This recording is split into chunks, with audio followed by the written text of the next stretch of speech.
For the longest time, the Mazda 3 has been the sales champ in Mazda's North American lineup. However, as Americans continue to purchase crossovers over cars, Mazda saw that sales champ shift over from the Mazda 3 to the Mazda CX-5. Now that opened up a gap in Mazda's North American lineup, and that's exactly where this vehicle is designed to fill that gap. Meet the 2020 Mazda CX-30.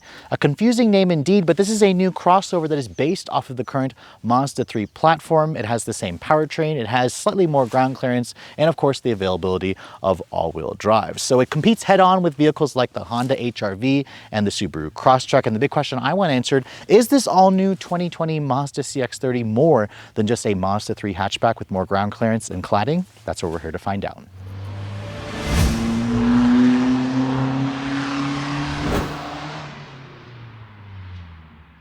Now, being based on the Mazda 3 means that the CX-30 has a rather simple engine lineup here in America. At launch, this car will only be available with the company's skyactiv-G four-cylinder engine. It's a naturally aspirated 2.5-liter direct injected engine with their unique skyactiv engine technology, which includes a special header, a high compression ratio. It makes the same power as the Mazda 3, 186 horsepower and 186 pound-feet of torque. Now, Mazda says those numbers are the most powerful in the subcompact SUV segment, the most powerful base engine. Everything else has typically a smaller engine, so this is definitely one of the biggest engines. Now, unlike the Mazda 3, there is no manual transmission available. The only transmission option is their 6-speed skyactiv-G automatic transmission. It's a conventional torque converter automatic.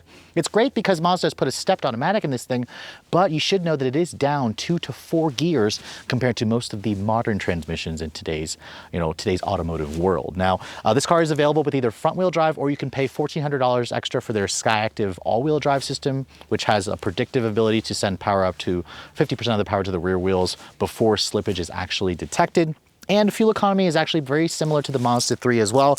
This car with front drive is rated at 25 in the city, 33 on the highway. If you guys go for this top-of-the-line premium model, it also will include cylinder deactivation. So this will run apparently on 2 cylinders if you guys go for the highest trim, which will also improve the fuel economy. This one here with all-wheel drive is rated at 25 in the city, 32 on the highway. You basically lose 1 mpg if you guys go for the lower trims of this vehicle. As this one sits, it is pretty heavy. Compared to the Mazda 3, this is about 200 pounds heavier. This one here is just under 3,500 pounds. Now, after you shut the hood and look at the rest of the design, you're going to find a lot of Kodo 2 design theme here. This is Mazda's current corporate design language. It does have a slightly different front fascia versus the Mazda 3. And again, this car's name is super confusing because I was expecting them to call this car a CX-4.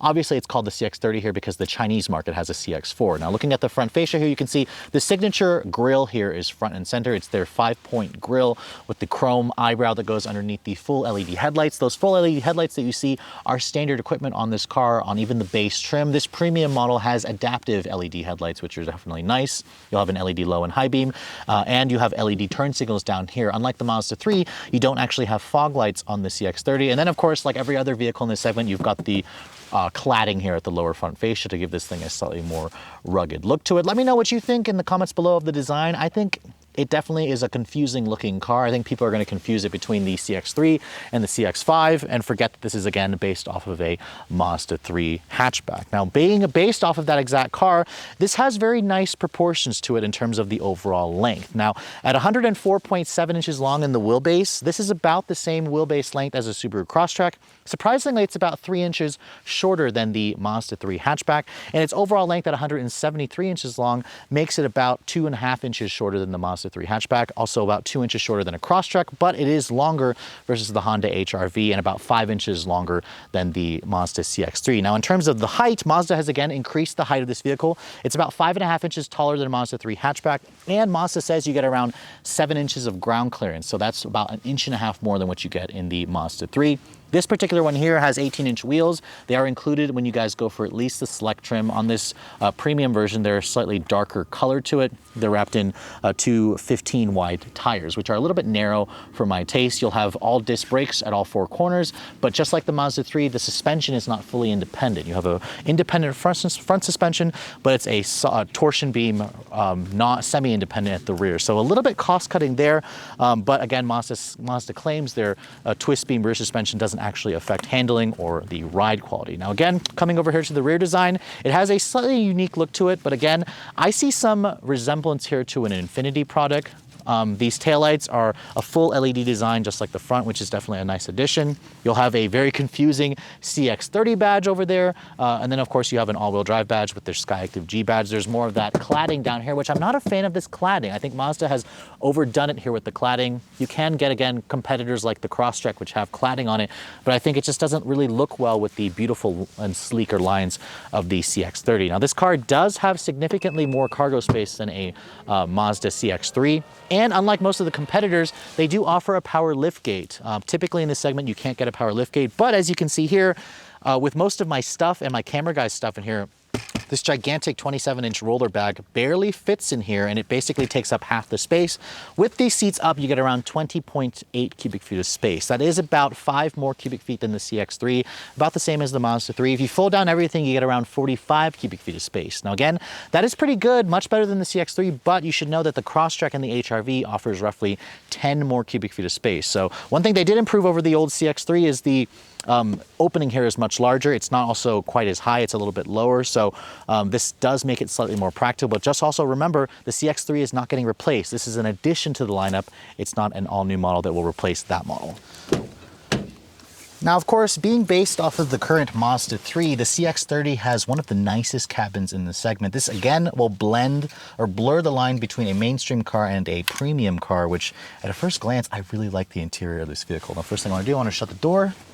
It has a very nice solid thunk to it, so it really adds to that impression of quality. And I love this particular one here with the white interior. These are actually white seats. It's not quite as white as what you're gonna find in like a Tesla with their white seats, but I love the fact that Mazda offers this color combination. You can also take a pick between like a beige, a black, a gray, and I think they also offer a blue interior. Now, when you wanna start the vehicle up, here's the key fob for the vehicle. You can see this is the new Mazda key fob versus the old one. It's definitely a much larger key. It reminds me a little bit of a Volvo, but it doesn't actually have leather and stuff wrapped on it. The buttons are here on the side. This car does introduce their first ever Mazda Connect app, which they've had an app before, but now with the app, which will be coming on all the other 2020 Mazdas, you can actually remote start the car from the app. You can unlock it. You can also ping the car and whatnot. So to start the vehicle up, you guys know how to do that. Just put your foot on the brake, push that button here to fire up the engine. Now the chime is also new. You guys heard that. Mazda first introduced that on the Mazda 3 sedan and the hatchback.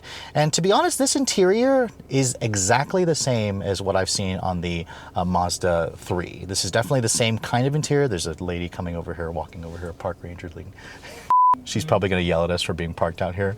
No sign saying we can't park there. Yeah, I guess we should probably cut. It's fine. I'll go talk to her. She's probably going to yell at us. Okay, go get yelled at. Hi. You must be really lost. Well, we were just getting some pictures out in here and stuff. Okay, just... but I need you to not be driving in the dirt. That's why there's a fence all around. This isn't for vehicles. Okay, so sorry about that. I do need you to move like now. Okay, yeah, I can put it over there then. Sorry. Like now. It's like she sounds mad. Whatever. It's, Yeah, yes, I know. Fine, whatever. Okay, I'm ready when you are. So the very nice park ranger lady told us we had to get off the grass, although it was more like a dirt mulchy area. But anyways, let's get on with the rest of the interior of this vehicle. It looks very much identical to the new Mazda 3. In fact, aside from maybe the dashboard being slightly taller or having a bigger piece over here, the design is practically the same. Now, that's not a bad thing. This is one of the nicest cabins in the subcompact SUV segment. This one here being the premium also has, you know, the highest materials with the white leather seats. This is the real leather seats. You have an 8-way power adjustment here for the driver with 2-person memory. The seat on the passenger side, however, is a manual, which is kind of the norm for this segment. In terms of the materials, I love the fact that there's real leather here on this part of the dash. It's also very soft. It's really squishy and padded. The stitching here on this upper portion of the dash is just a faux injection molded plastic that has some stitching on it. It is a soft touch plastic, which again is very nice. It's all carried over here to this part of the instrument panel hood. The door panels here are also soft touch plastic. You have more of that soft touch injection molded faux stitching over here with some aluminum trim, piano black plastic. The windows are automatic one touch for the driver and for the rear. So all 4 of the windows are one touch up and down, which is also really a premium upscale touch. The steering wheel, as you can see here, is tilt and telescoping, and it does have a lot of adjustability here. So a lot of drivers should be able to get comfortable in this vehicle with all, you know, the different adjustments here. Now, the instrument panel you can see is practically the same as what you're going to get in the Mazda 3. You can see there's a digital display there in the center.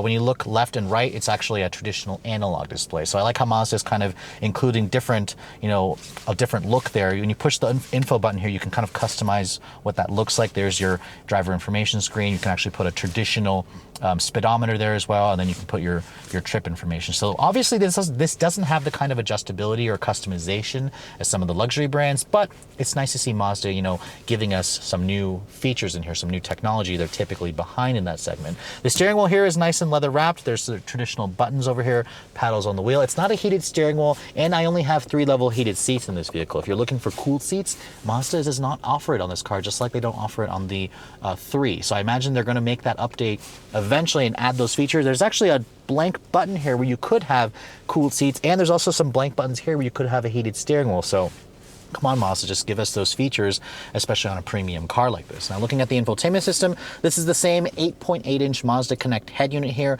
This is not a touchscreen. Mazda stresses the fact that touchscreens are distracting, even though that's what people typically want, which, I can't even reach the screen over here. It's controlled via this command controller down here. Which is really nicely laid out. You've got your usual shortcut buttons here. You can see there's your home screen. If you kind of twist the knob either right, it goes down, or clockwise, it goes down, counterclockwise, it goes up. The embedded GPS you can see here is a slightly different, newer system.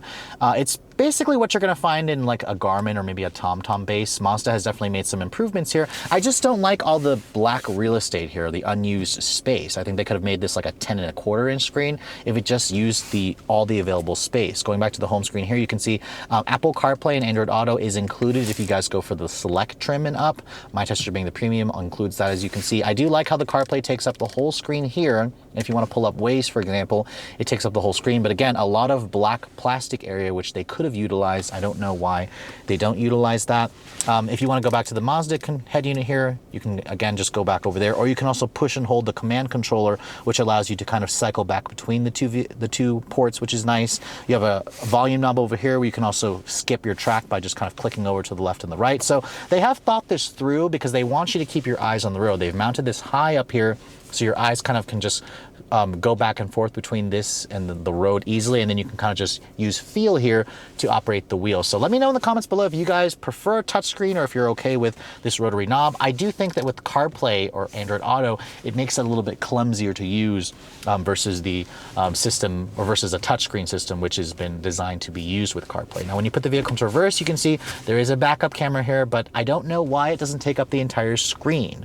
Mazda does not offer a 360 camera. It doesn't even have trajectory. So the quality of the resolution of the camera looks good, but I just wish that Mazda made it, added the additional features to kind of take it to that next level. It's a little bit basic in its current form. The shifter here, some of you will really prefer the traditional shifter. It's got a 6-speed automatic, as I said. There's a manual mode here, a manual mode down here as well, in addition to the paddles. The transmission does have a sport mode here. If you flick this little toggle up, it just says sport in the instrument cluster. Flick it down, it just turns it off. It doesn't have a cool little graphical change like what Hyundai may do on some of their systems. There is no wireless phone charging pad in here, which really surprised me. There's room for one. There's just one USB over here. You've got cup holders over there.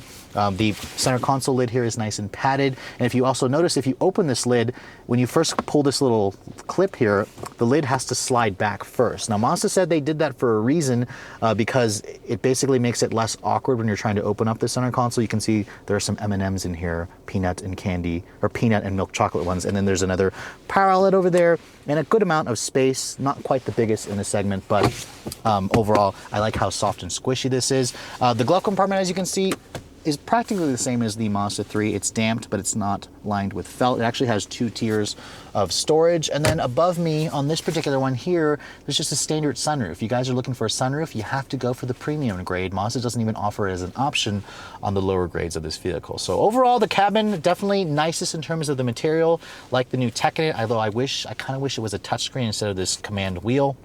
You also have a heads-up display on this one. So cabin feels roomy, good visibility, high quality materials. But let's hop into the back seat because I want to see if that actually has enough room for most young families. Now, getting into the back seat of the CX-30, you can see Mazda rates the legroom back here at around 36.3 inches. That's about an inch more than what you get in the Mazda 3. The space back here is pretty good, although at 5'7", this is where I have the seat to drive. I'm surprised it feels this cramped for somebody that's my size. I mean, I'm obviously not very tall, but there is decent knee room, very good foot space underneath here. I'm sad to see that there's a massive hump here that'll take up space for the middle passenger. On a car that's front drive based, I just don't see the need for this hump to be so large. These rear seat air conditioning vents you can see here are included when you guys go for the select trims and up, so that's a nice feature. And then the materials back here are hard touch plastic. You only get one map pocket on the passenger seat, and then if you fold this down, Mazda gives you 2 cup holders here, but surprisingly no heated rear seats. Again, that is available on the CX-5. But I do like this white interior color combination, and as you can see, headroom is okay, but the sunroof does take up some of that headroom space, especially for you taller folks. So the new Mazda 3 is one of the better driving compact cars on the market. So a crossover version, you're probably expecting this one to also be one of the best driving subcompacts in this segment. And Mazda is, of course, touting up the fact that this is going to be the best handling vehicle in the segment. It also has the most standard horsepower with that 2.5-liter engine. Unfortunately, this car also has more weight than most of the competition. This one that I'm driving with all-wheel drive weighs almost 3,500 pounds, and that's a heavy car, almost 500 pounds heavier than a HRV and about 300 pounds heavier than a Crosstrek. So when you put your foot down,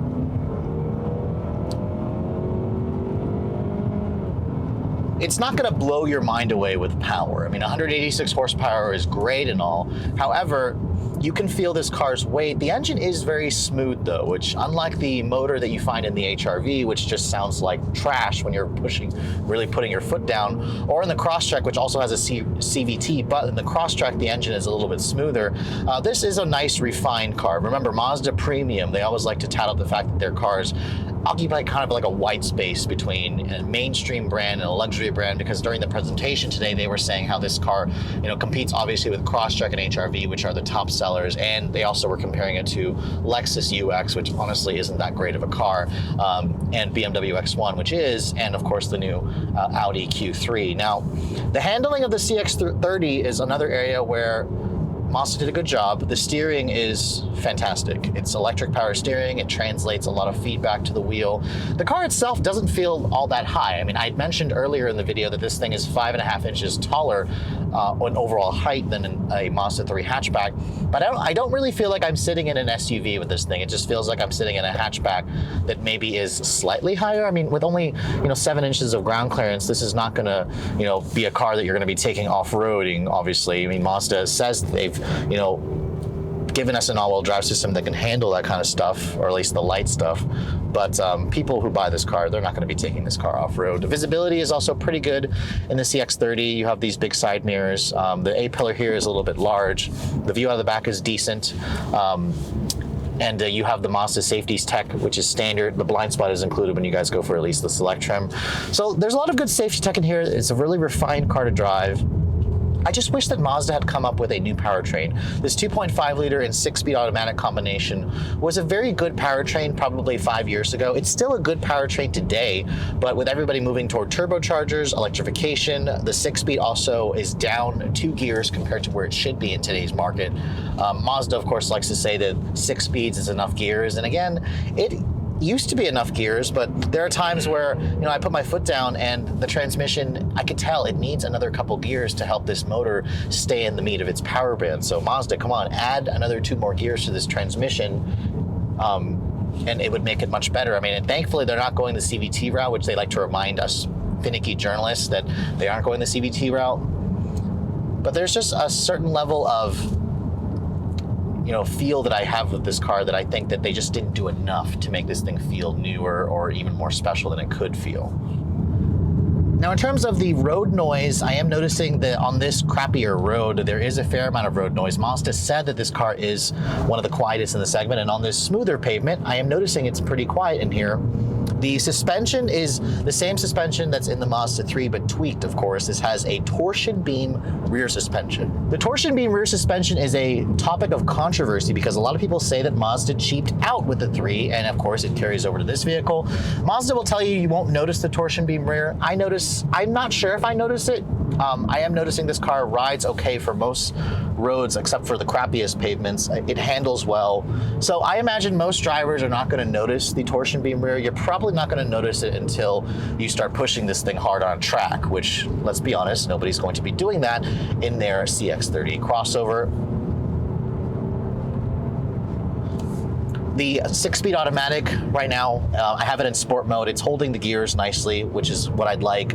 I'm just finding when I'm putting my foot down like halfway, I want it to downshift to a lower gear, and it's not doing that because it just doesn't have a lower gear to select. It just doesn't have enough ratios to select. So that's again where I'm saying this car could use another 2 gears to keep the engine in the meat of the power band. Like the new Mazda 3, this car also has their what they call G Vectoring Control Plus. What it does is essentially it uses the vehicle's brakes, it uses the engine power, and it'll reduce engine power and apply brakes selectively to help increase the contact patch in the front tires. It's a very confusing way to explain the fact that Mazda basically is altering the chassis dynamics of this car. Basically, you're not going to feel that when you're driving the car. What you're going to feel is just very smooth, fluid transitions. Mazda was very much stressing the fact that this car is centered around your human versus machine relationship. They've spent a lot of time in that kind of development with their latest products. For the most part, the average consumer is just going to drive this car and just feel that it's very smooth, it's very quick responding, it's got a good ride quality, it's got a smooth engine. So in everyday driving, you're just going to notice that the car feels more refined than some of the, less refined entries like the HR-V with its buzzy engine, or even Mazda's own CX-3 does not feel as refined as this car does, which is a good thing. This is definitely going to eat into CX-3 sales because that car is based off of the Mazda 2, which we don't get here in America. So let's try the 0 to 60 performance. This car is a 6-speed auto, just floor it.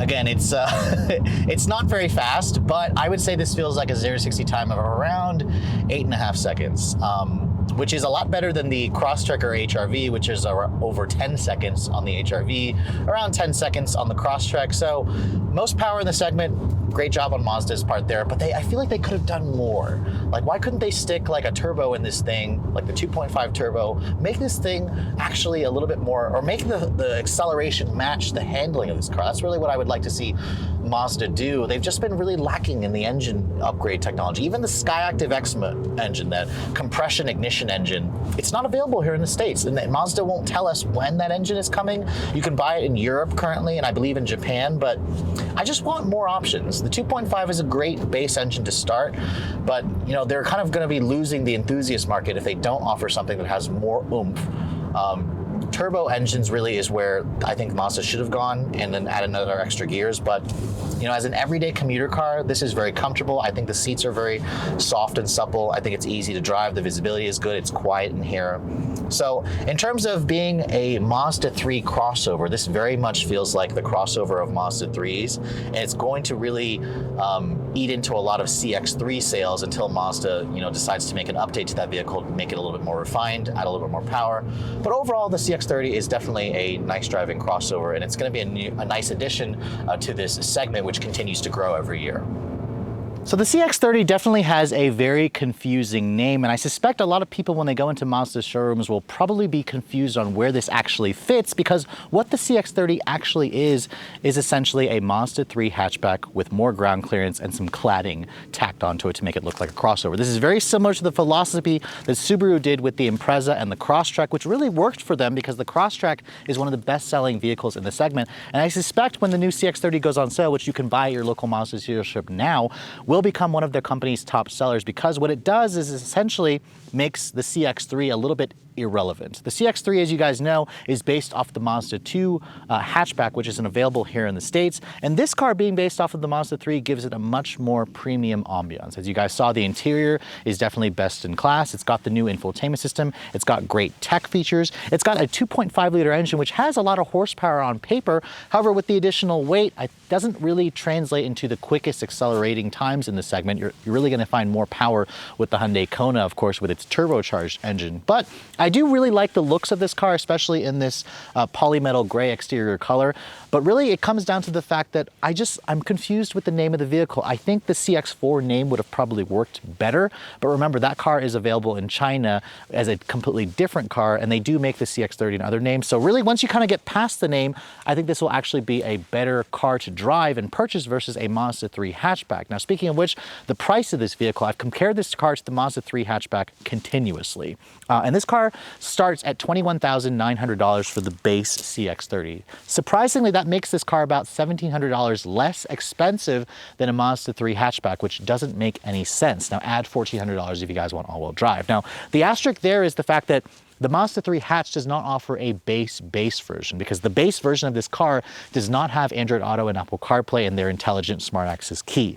Most of you are going to spend $2,000 to go to the Select, which starts at around $23,900. That makes this car about $300 more expensive than a Mazda 3. It's a very worthy upcharge for something like this. Now, of course, going up the trim ladders here, this premium version here with the sunroof, the heads-up display, the real leather, the Bose premium sound system, which also sounds pretty good. This one here, stickers for around $28,700.